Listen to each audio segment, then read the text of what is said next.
Какво ще разгледаме днес? Гледай. Къщата, която ще разгледаме днес, ще бъде модел, който не сте виждали в почти 200 разглеждания на къщи. Сега ще направим преглед на къщата. Гледай сега, обръщам. Ще видим къщата. Ще разгледаме заедно всички материали, които виждате наоколо, техните оборудвания и детайли. Така обръщам. Надявам се много да ви хареса, когато видите къщата. Искам да покажа необикновена къща. Какво е това място? Не е малка къща в стил бунгало с 96 квадратни метра. Това е модел на къща с необикновен покрив и мотив, който се надявам да ви хареса. Пак вижте, вътрешността на къщата е изцяло стоманена конструкция. Тоест, когато се строи стоманена къща, каквито материали се използват вътре, тук също са използвани висококачествени материали за дизайна на къщата. Ако искате, можете да получите тази къща в напреднал груб вид. Какво има тук? Отопляем басейн, озеленяване около него, стени облицовки, отново градински аранжировки, камина вътре в къщата, високата предна част, изцяло покрита с PVC дограми, облицовки на външната страна на къщата. Хайде да разгледаме необичаен дом. Тази стоманена къща е оборудвана с подово отопление, така че отоплението на къщата, т.е. отоплението на подовете, се извършва чрез термопомпа. Освен това, вътре ви очаква удоволствието от камина. Общата височина на къщата от пода до тавана е 5,5 метра. Предната част е изцяло покрита с антрацит и затъмнено стъкло и предната част изцяло с прозорци доминира над гледката. По ефтината стена, нека да говорим за детайлите, корпусът на тази къща е направен от стомана с дебелина 1,2 мм. Освен това, дебелината на тази стомана е 14 см ширина, 1,2 мм дебелина на стената. От двете страни има ОСБ.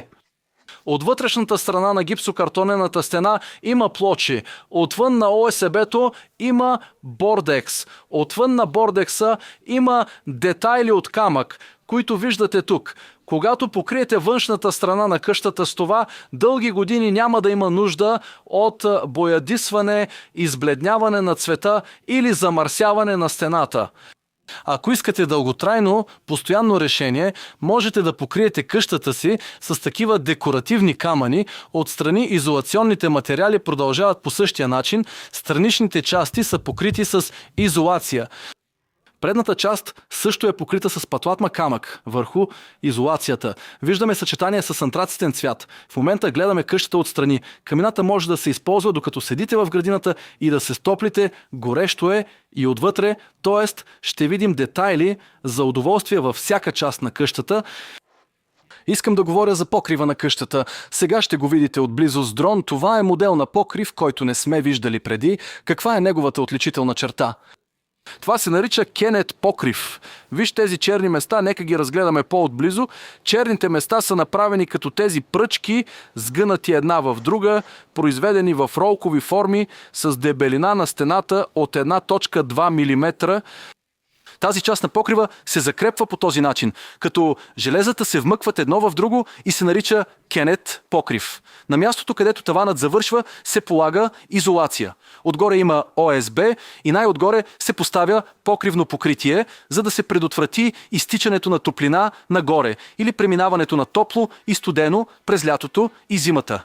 Това е модел на покрив, който не виждаме в много покривни модели и осигурява много високо ниво на изолация.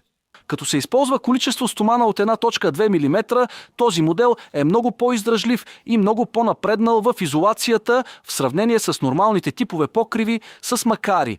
Разбира се, с това и разходите се увеличават в сравнение с сандвич панелите. Скъпи приятели, сега нека се приближим към къщата. Заповядайте!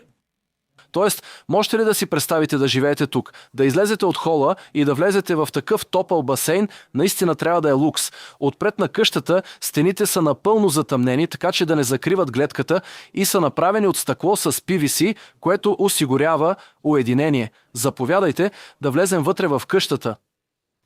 Сега преминаваме към вътрешния преглед на този необичаен дом. Долният етаж има общо 68 квадратни метра жилищна площ. Горният етаж е 27 квадратни метра. От пода до мястото, където е кухнята, разстоянието е 280 см. Височината от долния етаж до най-горната точка е 5,5 метра. Ела! Виж, такъв дом не сме разглеждали преди. Букадар, необичаен стил и лукс не бяхме разглеждали в къща. Влизате от входната страна в дневната. От тази страна дневната продължава по същия начин. Вътре мястото с камината продължава нагоре с каменни облицовки. Долу е камината. От тук я палите или отвън, за да може пепелта да отиде и натам. От двете страни можете да запалите камината, така се възползвате от топлината на камината, както отвътре, така и отвън. Навсякъде има такива приятни спот, лампи, осветления. В момента разглеждаме и долния етаж. На долния етаж подът на зоната за сядане също е много приятно покрит. Зад зоната за сядане виждаме кухненската зона. В момента на стените на тази къща има много висококачествена изолация. Споменах и слоевете на тези стени отвън. Затова отоплението на тази къща е много лесно. Направена е много лесно и устойчива на студено време. Тук също има антрацитни PVC на прозорците, между другото. Отстрани догоре отново е направено с PVC, светло и проветриво, с плисета е осигурена и уединеността тук. Сега ще погледнем и стаята там, и родителската баня. Отзад гледаме кухненския шкаф. Можете да доставите този дом като груп строеж и до всички страни в Европа. Знаете за кухненския шкаф и така нататък. При грубата доставка трябва сами да го направите. Клиентът тук е избрал плод от Chimstone. Както виждате, стилна мивка. Тук също с хубав смесител и кухненски шкафове е завършил кухненската част. Аз ще дам повече за цената сега, цената за грубата доставка. Сега ще ви покажа частите, които ви интересуват на тази цена. Когато искате да получите този дом с напреднала груба доставка, включените неща са следните: стоманената конструкция на къщата, облицовката на сградата и всички изолационни материали вътре са включени в тази цена. Също така вратата, прозорците, т.е. PVC дограмите, санитарната инсталация в тоалетната и банята и тяхното монтиране, тоалетната чиния, мивката в банята и подобни материали са включени. В напредналия груп строеж са включени и електрическите материали и тяхното монтиране. Вътрешното и външното боядисване на къщата също са включени в тази цена. Всички монтажни дейности, свързани с тях, също са включени в тази цена. Тоест, ако искате да получите това място на груп строеж с цената, която ще ви дам, вие ще закупите всички изброени продукти. Така че ще планирате дома си и разходите си съобразно това. Пеки, какво не е включено в тази цена? Бетонът на пода и тънката замазка на подовото покритие, виж, тук показах, и кухненският шкаф не е включен в тази цена. Освен това, всички материали и монтажни работи, които споменах преди малко, са включени в тази цена. Сега, преди да преминем към стаята отстрани, искам да спомена и прозореца. Тези PVC-та са над стандартното ниво и са включени в цената, която споменах. Наричат ги 70 мм PVC-та.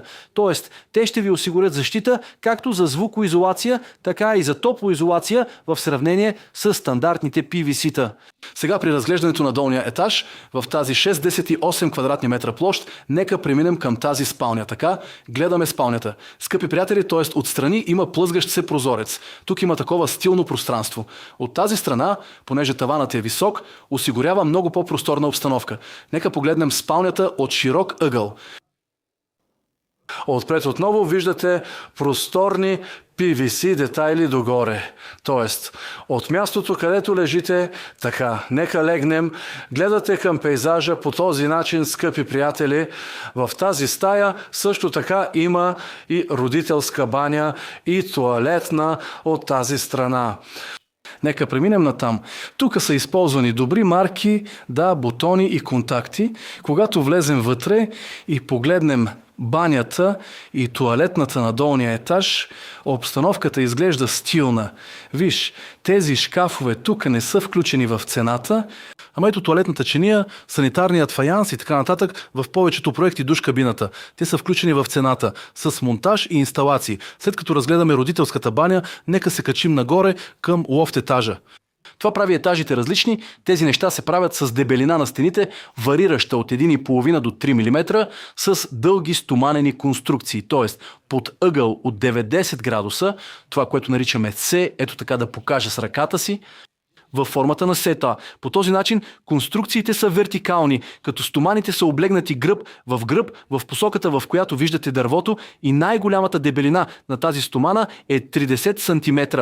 Когато ги закрепите с доста дебели болтове, с времето в горната част, в средната част, в центъра може да се получи провисване.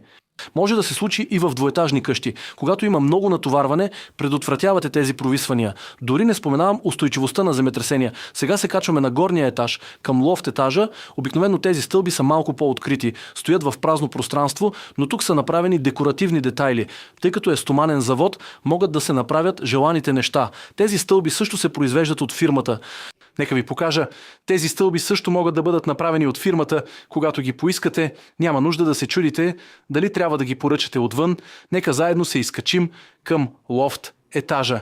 Междувременно стълбите ви позволяват да се изкачите без да се клатят или огъват, създавайки усещане за качество. Скъпи приятели, в момента сме на лофт етажа. На горния етаж сме, т.е. спалнята е на доста просторно място. Така че можете да видите предната част на къщата директно от горния етаж. Мога да кажа, че е интересна и много просторна структура. Да, срещате се с такава гледка.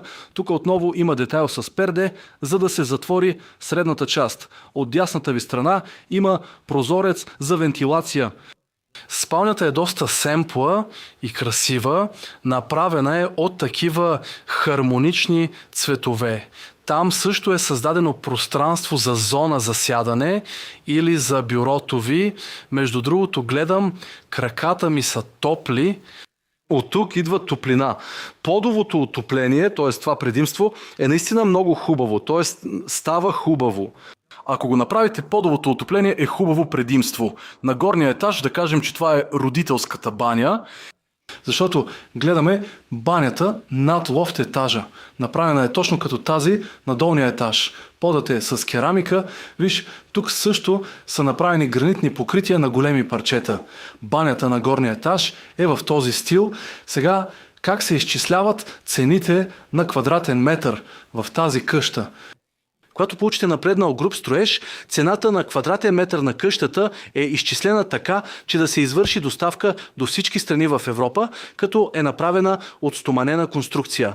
Има каменни облицовки извън къщата. Те не са включени в изброените изолационни материали. Трябва да ги закупите отделно. Изброих материалите, които са включени и които не са включени един по един в видеото. Ако върнете малко назад, можете да научите всички тези материали един по един. Цените, които споменах, са за месец март 2026 година. Освен това, има штори огради. Вижте тук. Штори огради, направени от стомана. Фирмата произвежда и това. Скъпи приятели, искам да си представите, че строите такъв дом, има такъв живот, има такъв начин на живот. Ако имате такава мечта, моля, не я отлагайте. Не мислете в стил, нека направя това, нека завърша онова. После ще видя. Ако имате такава мечта, задължително я осъществете, възможно най-скоро. До следващото видео останете в мир, останете с любов. Обичаме ви много.